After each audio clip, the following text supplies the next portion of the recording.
Shabbat Shalom, and Hag Urim Sameach. Hag Urim Sameach is a greeting that is often given for Hanukkah. On many other holidays, we say Chag Sameach, happy holiday. On Hanukkah, we add the word Urim, which means lights. And in essence, we are sharing the expression, may you have a happy festival of lights. Tonight is the sixth night of Hanukkah. So we'll be lighting two sets of candles, one for Hanukkah and one for Shabbat. Because lighting the Shabbat candles ushers in Shabbat, a time when we can no longer kindle a fire, we start by lighting the Hanukkah with its blessings, and then we light the Shabbat candles. Many of you have learned the ritual of how we light Shabbat candles, by lighting them and then closing our eyes and reciting the blessing and opening our eyes to see the flames, which is interesting because we don't do that for the Hanukkah candle lighting. So why the difference?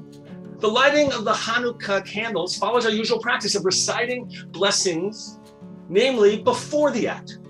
For example, think about it. We recite the blessing Hamotzi before eating bread. We recite Kiddush, the Borei Pri Hagafen, before drinking the Kiddush wine.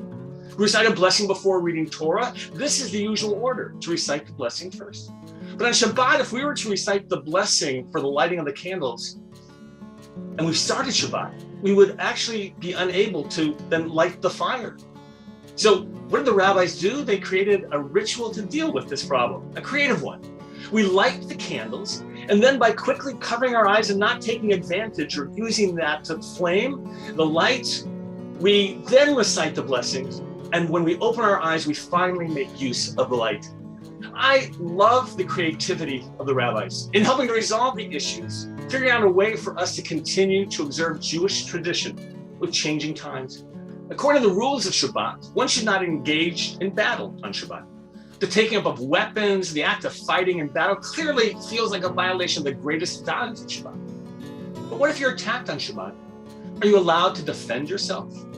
This question actually was first addressed during the Maccabean revolt.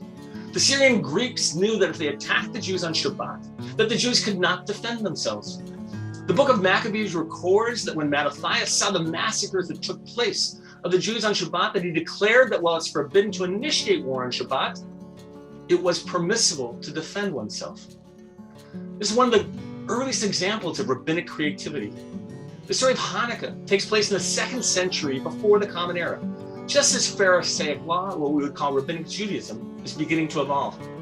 Without the declaration of Mattathias and the ability to defend oneself on Shabbat, could have meant the end of Judaism as we know it.